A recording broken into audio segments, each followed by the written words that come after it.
rev up your engines for the Mid-Michigan Biker Podcast with Big E. Proudly sponsored by Christensen Law, where bikers helping engine bikers is more than just a motto. It's our commitment to the biker community. Be sure to tune in and listen to the latest news and biker buzz. And for all your personal injury needs, be sure to contact the Christensen Law team at 248-900-9000.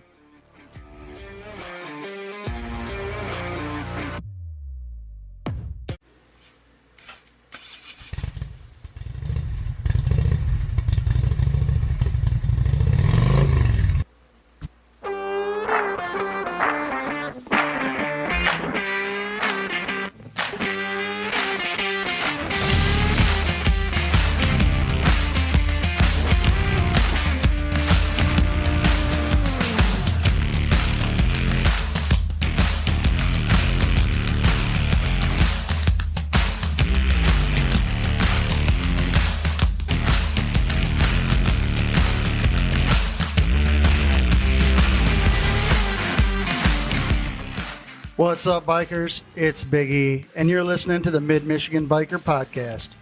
We're talking all things bikes, the freedom of the road, and the brotherhood that makes this lifestyle what it is. From killer tips to wild stories from the highway, we've got it all right here. I'm trying to think of what you're going to ask me. You're like, fuck, what am I going to answer?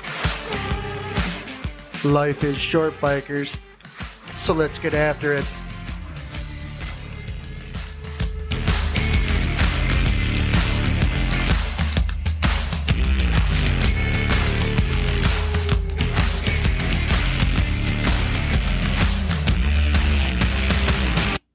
All right, everybody. I don't remember if I clarified it last week when we came on after the new intro started, but that is tips, T-I-P-S, not tits. Well, you're no fun. I know. All right. So hold on a second. How did that become a question? Well, doesn't it kind of sound like I said killer tits? Yeah, and I'm wondering, like, I mean, not really. Should you change it? Because I'm almost positive most guys would be like, I'd like to see those. Well, I'm not arguing. I would hope not. But I'm trying to keep it a little family friendly, I guess. Of course, not really, because it's really not that family friendly. Well, most episodes are, but.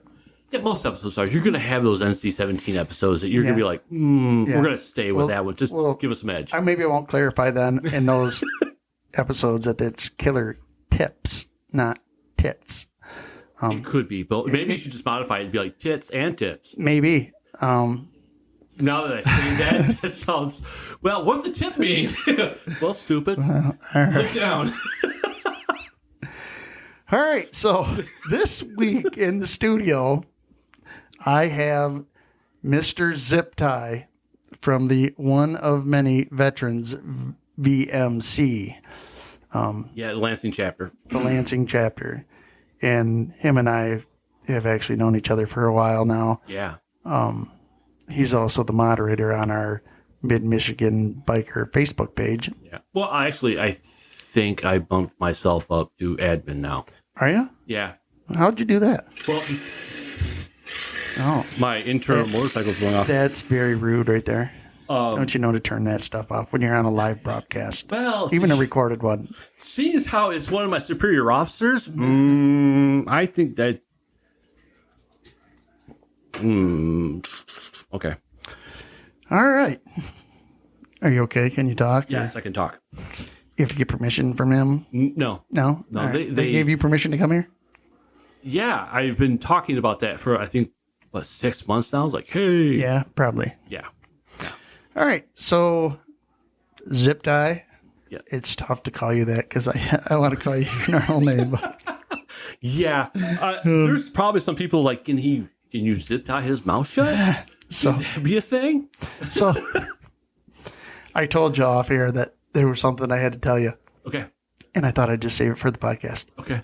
So. Please tell me you're we saw each other we ran into each other last week at Day of Thunder. Right. What are the odds that there are two bald-headed bikers with the road name Ziptie. If you're going to ask me to do math, at least present me with a calculator. I ran into another one last week at Day of Thunder. Seriously. Ziptie was his name, and he was shiny on top. So, little fun fact. There's actually, when I got this name, and the reason why I got this name was plain and simple. The president of the club texted me one day and says, "You need to be on this ride." I went, "Okay." And at the time, I was a simple prospect. What the president didn't know is I have a really nasty habit from time to time of ripping my bike apart. I've seen pictures. Yeah, so have I. And I still wonder what the hell. And I'm like, that's going to be a little hard to do. And I sent him a picture of the bike completely tore down. He's like, "Oh, okay, never mind." And then when they finally patched me in, they're like, "We didn't know how much of a mechanic you were or were trying to be. So your name now is Ziptie." I'm like, "Oh." And then a few weeks later, they're like, "There's another person with that same name in the club in the same region." I'm like, "No, I have a twin." They're like, "No, God, no, please. How about a cousin?" I'm like, "Okay." So I've actually met that individual. From my perspective, he's pretty cool. Funny if that was the same guy that I'm talking about. No, he was more of a garden gnome. Oh, size and in this air. guy was actually a little bit taller than you. Well, I'm jealous now. Yeah, well, just saying. Okay. I was like, I did a double take because I was like, I mean, it doesn't really look like you, but I'm like, what are the odds that there's two guys walking around here that are bald and have the same name? Was he attached to a club? I never saw the back of his vest, but I'm guessing he must have been. Yeah. Or he was at one point in time and now is just wearing a independent, a blank vest. Yeah, I never got to see the back of his vest, but I forget what I was doing at the time. I'll have to check. Maybe I got it on my GoPro. Oh, that'd be interesting. That would be fun. I'd be like, oh, I have a doppelganger. I didn't run it a lot, but it might have been one of the times I was running it. I'm really hoping he's smarter than I am. I could say something about it. Sometimes people just open themselves up to those kind of comments, and I find that those type of comics are really good icebreakers, and they really do kind of shatter the ice, and you end up talking to individuals because they know you can make fun of yourself. You don't take yourself all that seriously, and they automatically, you would hope they automatically know that they're dealing with somebody who doesn't really have an ego that they're going to have to contend with. Yeah. So that's my problem because I have an ego. I wish I had an ego. Apparently some people think I'm kind of a big deal. I don't know these people, but some of my brothers in club tell me that I'm kind of a big deal. I don't see it, but I run with it when I can. Did they have rolled up dollar bills? No. Said that? Oh. No. All right. So let's talk a little bit about your club. Okay. You've been with them for how long now? A hot minute? Yeah, a good hot minute. I started with them as a hang around last July. No, not this past July, the July before last. And then I finally got patched in April. And I was showing up to a meeting thinking, okay, this is an average meeting because they literally said, don't expect it ever. Right. And I was like, okay. And so I was like, I'll be a hang around or a prospect for the entirety of my life. And then they presented me with my patch. I was like, oh, I'm so deeply honored. So, well, you are a veteran. Yes. And that is obviously a requirement to be a part of that club. Yes. So when we first started talking, you weren't even, I don't even think you were prospecting or hanging around or nothing. No, I think when we started talking and then we started working together on the group, I was still an independent. Yeah. And I was talking to when PP and I were putting stuff together for our club. I was like, man, I got this Sean down there and he might be interested. And then I was getting ready to talk to you about it, and you all of a sudden you were right. I had another friend at work who is attached to a American Legion out in Owasso. He was thinking the same thing, right. and I was like, "Oh, I'm awfully flattered, but I've gone back to my team, and I couldn't be happier." That's cool. Yeah. We also have a mutual friend in another veterans club. Yes. Peacock. Yeah. And the Warrior's Oath. Mm-hmm. So that was kind of weird. Yeah. That you knew him and I knew him as well. Of course, he rides that darn Kawasaki Vaquero like you. Hey, that is God's bike. Okay, let's just. I'm going to tell you right now. If I wasn't in love with my Harley, I would seriously take a look at that bike. We did an episode a while back about like different bikes that we would have if we couldn't have a Harley. Right. And that was actually the bike that I picked. Yeah, that's and that's kind of why I went with Kawasaki. My first bike was actually a Kawasaki 900, which I still have in my shed. And I love that bike. That's another interesting. I don't think I have a life story that isn't extremely interesting and hysterical. But that was my first bike. And I loved it. And I was like, okay, because all the other bikes really did not emulate the classic Harley Davidson bike. And I was like, it's what I actually want, but I'm a poor and I can't afford that. So I was priorities, man, priorities. Yeah, there's days I wish I wasn't responsible at all. Yeah. I'm fortunate that my current situation allows me to have a motorcycle payment. So that is my payment. I don't have a car payment or a truck payment. I have a motorcycle payment. Ooh, I'm jealous. I've got all three. Yeah. Yeah. So. And then some. Of course, I don't drive anything new. I mean, my car is like a 2011. My truck you've seen is a 2001. Right. So I did drive. So my truck is the first vehicle that I bought, and I've got a Ford F-150 2018 that I bought brand new, and that's my dream truck. And that was the only vehicle I ever bought brand spanking. Well, no, the 900 ended up being, it was a few years old, but it never left the showroom floor. So I can now say I bought two vehicles that were brand new. Right. I have never bought a brand new.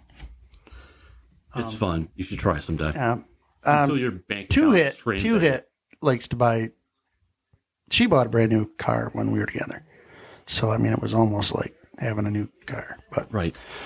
All right, so let's talk about the one of many veterans motorcycle club. You are based out of Lansing. You have other chapters. Yeah, we have a Battle Creek, and we have a Jackson chapter. Okay, very cool. Yes. So how you prospected for quite some time then, it sounds like. I don't. That's there is no set time. It's until when you prove yourself. Right. It's very much when you prove yourself. Because you could end up, it really does depend on how you fit in with the club and how the club fits with you. As you know, I'm an over. I don't want to say I'm an overachiever. I don't really like to cut corners, and it gets me into trouble sometimes. And for a while there, I thought I may be a prospect for life. Right. But yeah, it's very much a hey.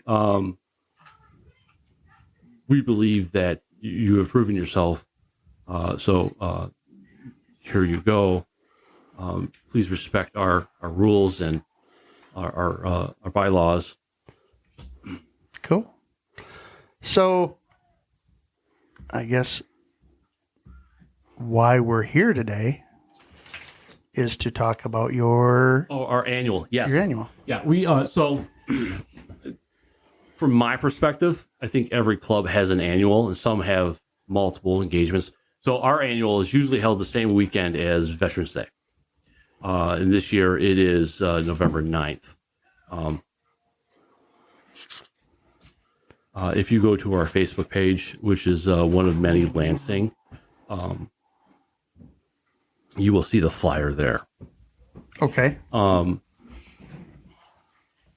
Give me a quick second. This is pretty sad that I don't think I even have that. That's just wrong. We'll fix that right now.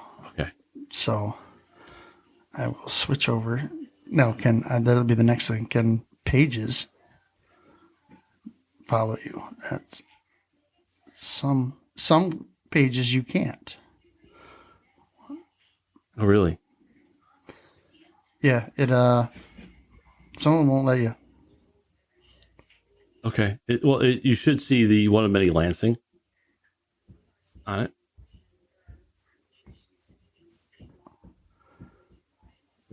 I'm looking. I am slow typist, first of all. I'm not commenting on that. Right. I'm following. All right, we're good. All right.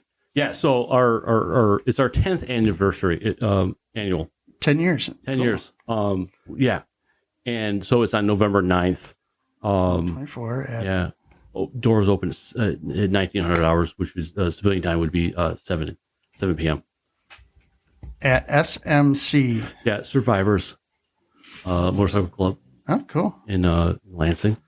$20 per person, $35 per couple. Nice. And what is going to be happening there? You got food? Yeah, we got food. I believe we're going to have several auctions. A Chinese auction, a silent auction, stuff like that. 50-50. That's pretty standard. I think a 50-50. I'm not sure. I don't see it on the flyer, but that doesn't mean it doesn't exist. Right. As being one that has made a flyer, stuff gets put on there, and when a revision happens, sometimes it doesn't make it. Hey, we don't want to hear you on the podcast. They're like, I'm funny though. Yeah. People love me. Not really.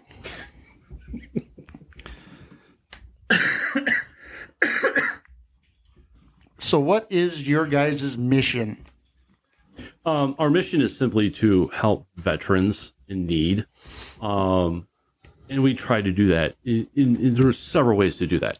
Okay. You're going to have some veterans who are going to need financial help. Whether it's making a car payment, a mortgage payment, help paying for the fixing of or repairing of their vehicle.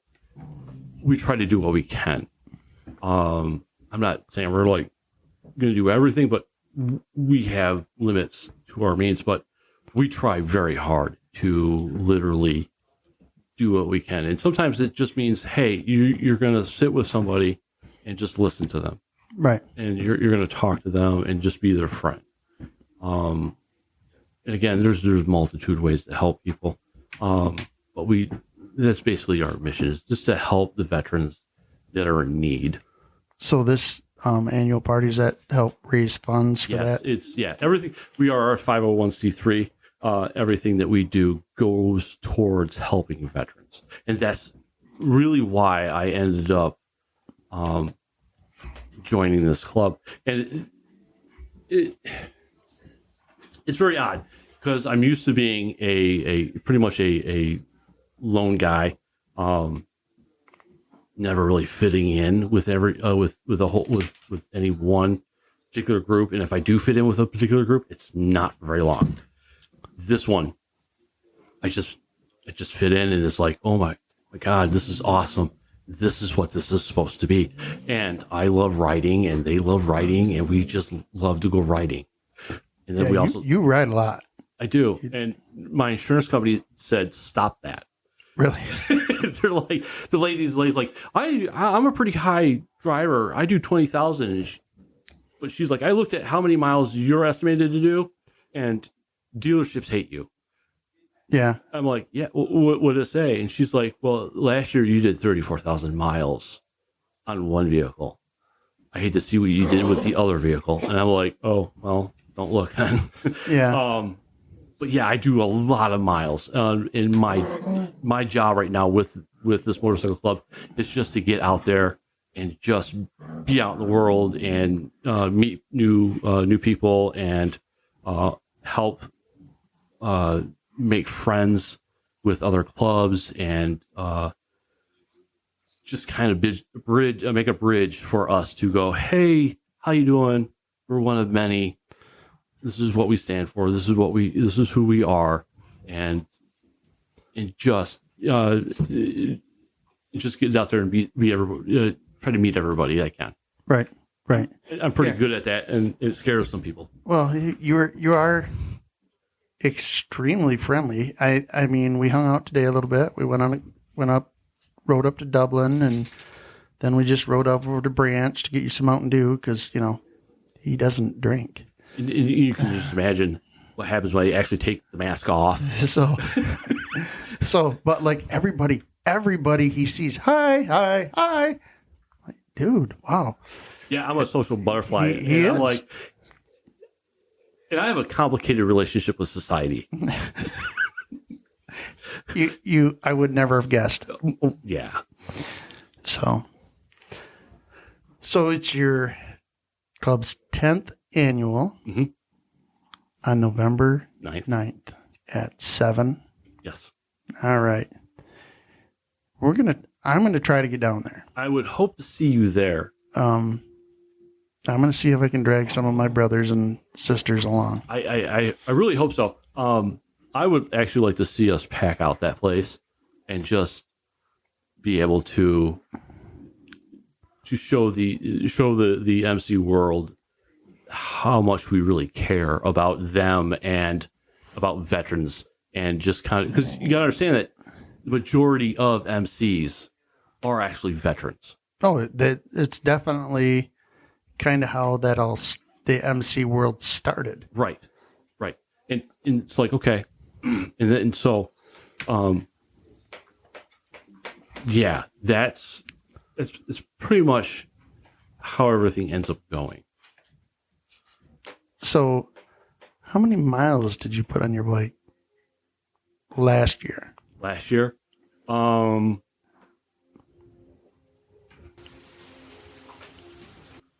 think I put on 10,000 on the bike alone. Yeah. And this year I am almost positive I am upwards around 15 to 20,000. Really? Yeah. Wow.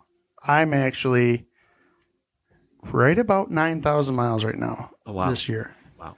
Last year I did about somewhere between 9,500 and 10,000. Right. And we still got quite a bit of season left. Hopefully. Well, I am estimating we have about a month left in the season. And so I'm going to, that will probably, the riding season will probably end mid-October. I'm willing to bet you, but I'm almost positive at some point in time I'm going to have to go, hey, I got to put my bike away because where I store it is about 40 feet between the driveway and grass. Yeah. So sinking the bike into the lawn is not going to make people happy. See, we have the Harley hut out back. I saw that. And that's where they go in the winter.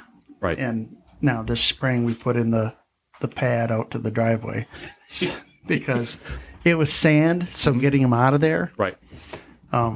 Was kind of tricky. So, yeah. I started out with the 900, like I said. And I spent, I want to say, 2 years on that. And then I've been... Well, we know who's going to be dancing on the tables tonight. Oh. So, he's not a drinker. No, I'm not a massive drinker. I will go home, and oddly enough, I went to Disney World, and I really, I found the spot, and they've got this tavern called Liberty Tree Tavern. Uh-huh. They made this drink and it was a shanty. And if anybody knows, a shanty, and I just learned that at that point in time, was a fruity drink. And I'm like, I got some fruity. No, you are fruity. It's just, and Here, so you got to try one of these. Just take a sip of that. So the combination is 50-50 Boston Lager and then Angry Orchard Green Apple, and it is phenomenal. So I don't have either of those, so he's not drinking tonight. I have Miller Lite, and I have this Monster Beast Peach that he's just taken a sip of. Peachy. I think they're pretty good. Yeah, it's not bad. It's not going to be my first run to. No. But if you get a little, like, your beard out a little bit, sometimes I get beard out. Right. So. So back to the motorcycle. I spent 2 years on the 900. In one afternoon, I had fallen in love with the 2017 Vulcan Kawasaki, or no, the Kawasaki Vulcan Vaquero. Yeah, the Vaquero, which obviously is hysterical because some Japanese guys, because that's where Kawasaki is made, came up and said, let's name a bike after a Mexican cowboy. After a cowboy, but let's not call it the cowboy. Let's call it, let's add a little Mexican to it. We'll call it the Vaquero. It's got some definite identity issues or heritage issues, perhaps. It does. It's the Western Samurai. So I start perusing the pages. Well, I find this bike that I absolutely love, and it's within my price range because I'd already paid off the 900. Problem, it was in Iowa, and I was I don't see that as a problem. I didn't see that as a problem either. Other people did. So I call them up. I talk to them. I'm like, all right. They call me up. I think I called them up on a Wednesday. On a Thursday, Thursday afternoon, they called me up and said, I have the bike if I make it to them with a check. I was like, okay. I called the bank. Bank's like, yeah, we'll cut you a check. Not a problem. I said, okay. Friday morning, I wake up at 2 a.m, like normal, to go to work. And I'm like, not today. I'm going to wake up at 2 o'clock in the morning, get in the truck, and go to Iowa and pick up a bike. Where in Iowa was it? Davenport. Yeah. I was crazy enough. I was hoping you were going to say Dubuque. Dubuque? Oh. That's what we call it. It's Dubuque, but we call it Dubuque. It's okay. You had to be there. Apparently. And I wasn't there because I was absent that day. Right. Well, you have yet to come on a Wild Hog trip. True. I was insane enough, let me put it that way, which is crazy insane, to think that I could go from Perry, Michigan to Davenport, Iowa, and make it back in time to pick up my child from school. Yeah. Spoiler, it didn't work out. No, because probably not. I didn't realize how much Chicago sucks and how much Chicago will stop traffic in non-Chicago areas for how long. Yeah, I didn't make it home. I left at 2 a.m. I didn't make it home until 9 p.m. that night. We experienced a little of that around Chicago on our way home this year from our Wild Hogs trip. Yeah. Oh, okay. So, yeah. But when we went to Dubuque, that's just across the border, basically from Savannah, Illinois, where Poopy's Pub is at. Mm-hmm. So we were just like sticking our toes in the water of Iowa. Right. But it was a long ride back. See, that also started another trend. I follow an individual on YouTube called the Gun Collective, and he decided after the NRA decided to pull their little trade show for the public out for a few years, he started GunCon in Iowa. And not only in Iowa, but he went to Brownells and said, hey, can I use your building? And they went, sure. And they have a gun conference where a bunch of vendors go, and you can go into their back room and look at firearms and listen to other YouTube content creators and stuff like that. So that little venture started me going out to Iowa every year. Oh, you go to Gun Con every year? Yes, I try to at least. Try to? Yeah. Very cool. Very cool. Yeah. I-80 truck stop is fun. Yeah. Damn dogs. They agree. Yeah. Apparently they've been there too. So you will just kind of tickle the whole content YouTube because I think we're going to do another podcast after this about some content creator stuff. Yes. You do have a YouTube channel. You've had it for. I've actually got a couple of YouTube channels. I've had it for maybe I want to say maybe 3 or 4 months. Okay. See, I had thought you had it. Maybe it was a previous one. I think I started it off as a previous one and ended up having to change. And you didn't push it a lot though. No, I didn't. I started out as a Michigan metric cruiser. Right.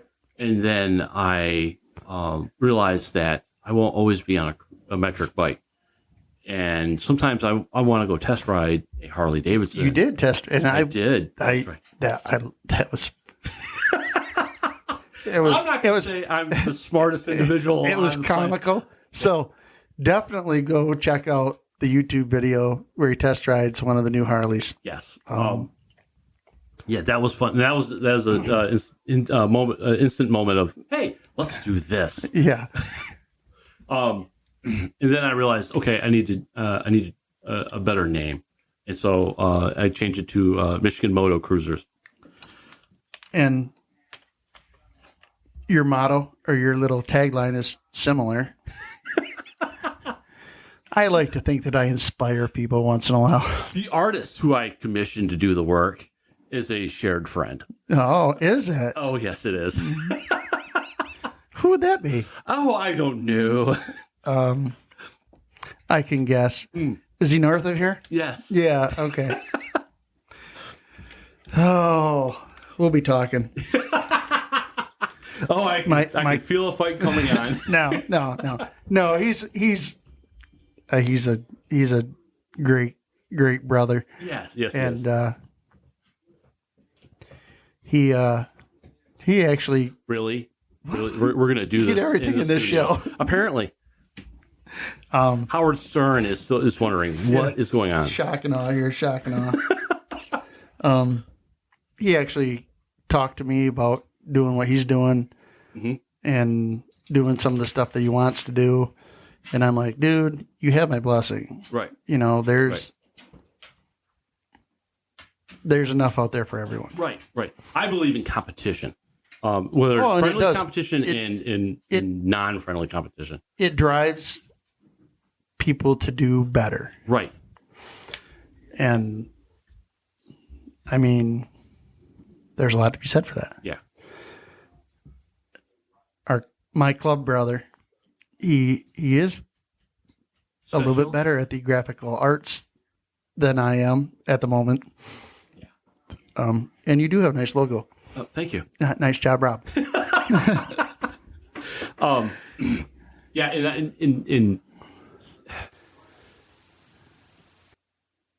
in my YouTube channel, I do the same thing I do in the club. I want to inspire people. I'm going to try to help people, and just show them a good portion that you can, in the state of Michigan, see a ton of things on your bike. You have been pumping out a ton of content, and we were talking today because I'm sure you videoed our little ride. Yes, I did. You had said you're 2 months behind on putting stuff out? Yeah. So the stuff that you're putting out today is from like 2 months ago? Yeah. So the video I'm editing right now is actually from August 6th. And your videos are, I mean, they're not 5-minute videos typically. They're not. Pretty lengthy. Yeah. I think the shortest video I have is like 29 minutes. Yeah. The longest video I have is roughly 3.5 hours. Wow. Yeah, I'm a cinematic star. That takes forever to upload. 3 days. Let me tell you something. 3 days. Holy crap. I mean, I put out 2 today, and the one was like 39 minutes. I'm like, What the? Yeah. That's ridiculous. I went and shut my TV off because I was streaming YouTube out there. I was watching stuff, and I'm like, shut that off. I need all the bandwidth I can get. Right. Yeah. Yeah, 3 days. Wow. Right. That's crazy. Well, that's for the next podcast. Yeah. Yeah. So we will go ahead and plug your YouTube channel real quick. Oh, yeah, my YouTube channel, and it's on Facebook, is Michigan Moto Cruisers. And what's your tagline? Oh, God. Go ahead. You're putting me on the spot. I got to look that up now. Oh, God. Why do you got to be like this to me?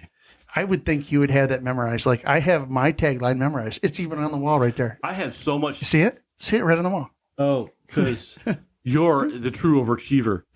Why? Because I have a 10-foot banner on my wall? Yes. It's life is short. Enjoy the ride. Yeah, that's original. Which, now that I think about it, I think he stole that from a porn site. You think so? Yeah. Maybe. Oh, too funny. Too funny. Yeah. Yeah.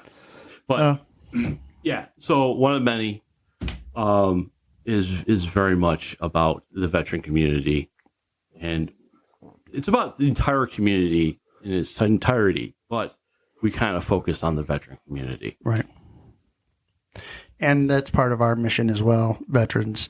And hopefully we're going to, us, you, and Warriors Oath are going to team up and do some stuff. Yeah, that would be cool. It's hopefully in the works. Right. I know for a fact that I've got to go back to my superiors and say, hey, here's my idea. Here's who all wants to be involved, and get their approval, their blessing, because I can't just be doing things on my own. No, you don't hold a office because you haven't been there long enough. No, I have not been long enough. So I am a simple rider. Just a rider. Yep. But you are an overachiever, and you're out there doing stuff for the club constantly, which is good. Yeah, I'm one of those guys, and my therapist, my psychiatrist, my work, the governor of the state of Michigan, who really is not a fan of mine at the moment, has all said that, I'm a workaholic. Yeah. In the truest of sense. Yeah, because we were talking, you have like 3 jobs. You have your actual job. Right. You have your YouTube channel. Yeah. And you have the club. Yeah, my priorities are my day job. Right. With the company that shall be not you named. Right. At my club, and then my YouTube channel. Those are the order in which I operate. And if you have never done anything with YouTube, you watch the videos, there isn't a tremendous amount of time that goes into editing. Just like my 25-minute video, I think that took me 3 hours to edit. Yeah, I have right now the August 6th video that I'm editing. It's a 6.5 hour long video. It's me coming home from Munising to the Perry area, and I was like, "Oh, that should be like 3 hours because it's 6 hours. I can just run through everything." No. Let's double that, if not triple that. And then how many cameras are you running? 2. Yeah, so you're watching double the amount of footage. Correct. Yeah. Yeah. So, but we'll get into that in another podcast. Exactly. We're really here to talk about the club. Yes. Your annual. Yep. Big deal. It is. To me, it's my Super Bowl. Everything I do throughout the year will hopefully culminate in that one night. Because if we can get that night to be successful, no matter how you define that, means we can go out and help more veterans. Right. And we can be like, hey, we just need to go out and work and just find those individuals who could benefit from us. Right. And that's really what it's all about. And I mean, that's part of our mission. Right. I know it's part of Warriors Oath mission. Right. It's a sad thing that what happens to people who enlist, or who become officers, they go off to war, or they just go in, and even if they don't even serve in a combat role, the amount of stress that the military puts on an individual, depending on how the individual thinks, stuff like that, does a ton of damage. And sometimes some of those individuals really get caught up in some really sad situations, and they're not bad people. They just need a little extra help. That one instance, there's been a couple of cases where we've helped individuals and they've come back and said, thank you very much. Here's a donation. And Right. we're like, oh, that is awesome. And I've heard And that gives you from goosebumps. other clubs that help veterans too. That people that get involved with that Right. end up wanting to pay it forward, basically. Right. I heard it. So I heard a story that in the beginning of Warrior Oath's life, they actually ran up against a veteran in our area, and Setter said, "Hey guys, could you help this individual out?" And we were like, "Yeah, we can do that, not a problem." And they helped that individual out, and it, from what I understand, it turned out extremely successful. And I was like, "See, that's the stuff that we need to continuously do." Right. Just whether we find them through our day-to-day lives, or our friends go, "Hey, I've noticed this individual. Here's what I see their problem is." We'll go out and we'll contact that individual. We'll get what's going. We'll try to figure out what's going on and how we can best help them. Right. And I remember now earlier this year you contacted me about a possible veteran Yeah, that needed some help. that situation didn't Turned out to not be accurate. Right. And that's the sad part is like, okay, you do have individuals who will try to play that game. And my superiors, etc., said that's why we have paperwork. We have to do the footwork. We have to do the research. It's awesome that you found that situation, but there's certain operating procedures we have to follow. Right. We have to go. We have to do the footwork.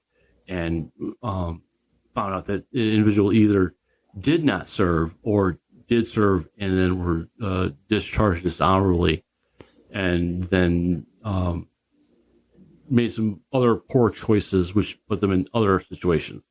And it was beyond our reach or our ability to help them, because they simply weren't what we could help. And we, even if they're not veterans, I've seen my superiors go, "Hey, here's some contacts. This is what we can do for you still, and here's a pathway to help Right. you." And I was like, "Okay, that's cool. That's awesome." Yeah, definitely. I know we last Christmas time, we helped a veteran family with Christmas. Yeah. They had run into some hard times. We supplied them with a Christmas. And I know we are planning on doing at least one family this year. I think we're going to try to go for two. Right. It was very rewarding for us just to help, Yeah. And the fact that it was a veteran that kind of supports our mission Right. made it all the better. Yeah. Yeah. It's sad when we had the incident that we had earlier, I think last month. I actually met the individual in July, and it was another friend of mine, a civilian friend, who is attached to a veteran organization. Came up and said, "Hey, the individual you met last July, and you talked to me about, yeah." You're like, "He's no longer on the planet," and I'm like, "Oh." That's a gut wrenching feel, and that's like literally inside in your gut, in your face. It's like, oh man, how do we stop this? How do we get our hands around this situation? We're able to drop that number down to 0. Yeah, we've I've had a past guest. The really sad part is I go home every day, and that person's business card is sitting at my table where my computer is, and I look at that every day, and I'm like, oh, okay, that's my reason. That's why I've got to work super hard to bring that incident down to a zero, and to find any other veteran who may be either on that pathway or there. Yeah, it is way, way sad. It should never happen, especially with a veteran. It just, it breaks my heart. Yeah. So back on episode 64, Project Brotherhood Resolve. Are you familiar with that? I believe so. Same thing. Oh. And just heartbreaking. Right. I did do a PSA, and I as I said in that video, I said there's a lot of times these guys, as they do their job, they're told to do, they trade one exterior villain for an interior villain, and they don't know how to deal with that, and it really does cause them problems. And it's gotta be like, hey, you can't bottle that up. You gotta say something. You gotta talk. Right. From time to time, when somebody says, "Hey, how you doing?" I'm saying, "I'm alive." You just at that point in time, sounds like my neighbor. Yeah, at some point in time, you just go, "Hey, I get it. I understand. What else is on your mind? Let's keep this going. Let's keep talking." Yeah, Yeah, your neighbor's fun, to say the least. He is. I literally met him tonight, and I think within 2 hours, we were laughing. Yeah, he's a good guy. Yeah. He's, again, veteran. Right. I get along with him fine. Yeah. But yeah, you ask him how he's doing. Taking air and vertical. Yeah. So, all right. So November 9th. Yes. Give the rest of the details after you drink your Mountain Dew. Oh, thanks for bringing that up. I'm a Mountain Dew hawk. He is. I just like I put that on you. Right. Yeah. Thanks. I just clicked off it I have because I had enough. to find that episode. But. Right. I have enough federal and state regulatory and laws I have to follow on a daily basis when I'm out and about. My because I'm a Second Amendment advocate and I'm on two wheels, that complicates things a lot. And I'm just like, I'll stick to Mountain Dew. And I would love to have a beer. You're not wrong. And that's one of the reasons why I do not carry when I'm on my bike, is because we go to taverns and I like to have a beer. And I can't carry in a tavern. And once I have alcohol. Oh, no. So I've got the opposite. I'm like, if something were to go down, and I am a huge advocate for training. If you get a firearm, spend the time. Go get the training. Spend the time practicing, even if it's in dry firing in your house when your family's gone. Practice draws. Right. Yep. There are systems out there now, Strikeman, Mantis, Thunder Yankee, which, as you say it in your head, it sounds hysterical, but it's actually a really good app and a really good system. Spend the time, train, get used to your firearm, get used to pulling it out.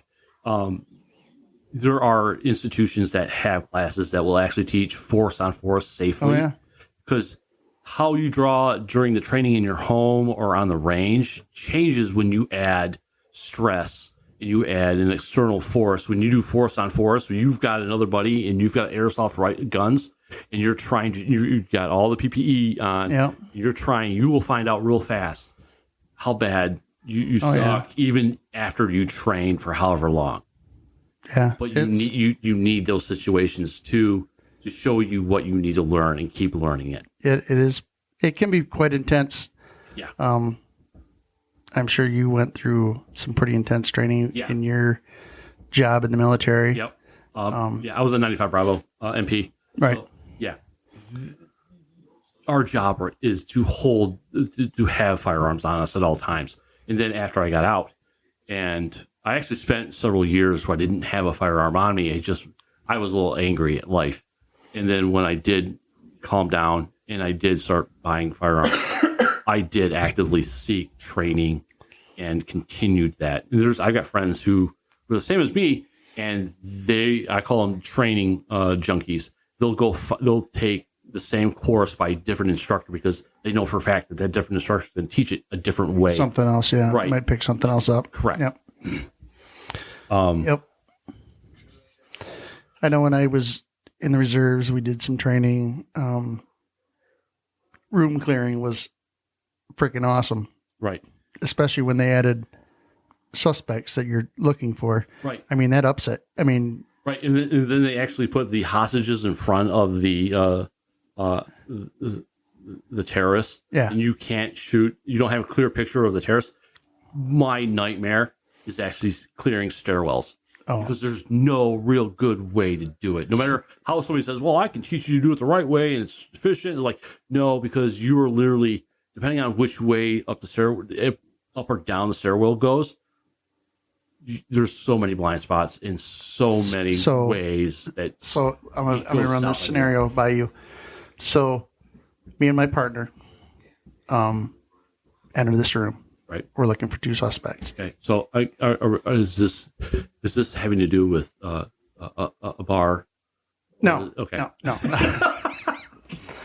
So we're looking for 2 suspects. We open the door to this room, enter the room, and this room is full of desks. Like desks. Okay, it's a cubicle land. No, not cubicles. Like teachers' desks, and they're stacked, and there's closets. I mean, it's a freaking nightmare to clear. Oh, wow. Oh, yeah. A freaking nightmare to clear. Yeah. And so I ended up clearing. I found both suspects. Right. I ended up clearing like 85% of the freaking room by myself. My partner was freaked right out by it. Wow. And after we got done with the drill, because there was a captain in there watching us, and he goes to my partner. He goes, "Why did you let your partner do all the work? Where were you? What were you doing? What were you thinking?" Because there again, when you're faced with that situation, right, it makes it all too real. Right. So a lot of my training actually happened after I was medically discharged from the Army.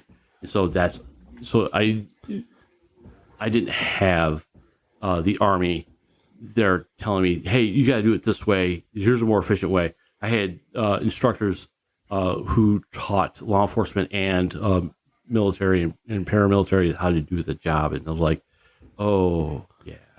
Yeah. Yeah. But like you said, it's one thing to practice. Right. And then it's another thing to be put in a situation where. Yeah. And we had the. Yeah.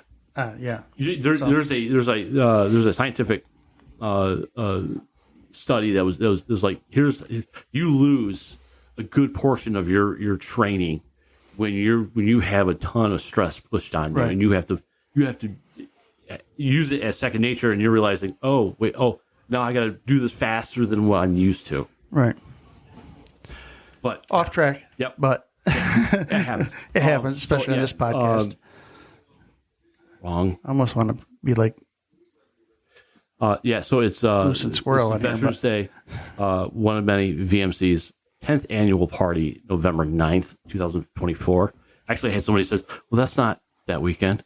I'm like, what's the date? They're like, oh, wait, it's, what was it, November 11th, actual Veterans Day. And I'm like, oh, no, that's last year's. That's 2023. 2023. How about you find the right one? It's like, oh, here it is. Oh, yeah, you're right, November 9th.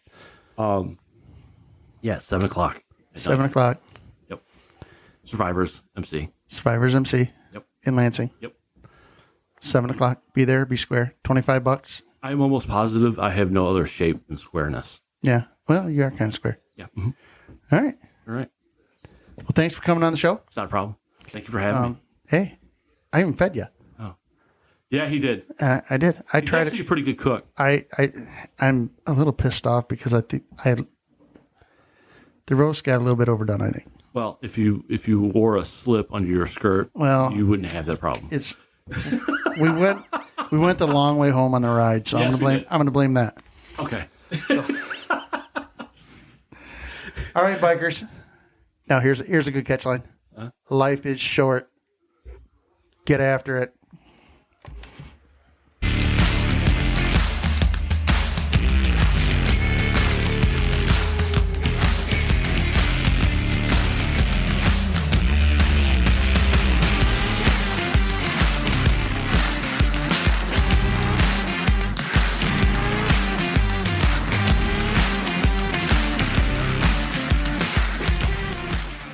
Thanks for listening to the Mid-Michigan Biker Podcast. Remember, bikers, life is short. Get after it.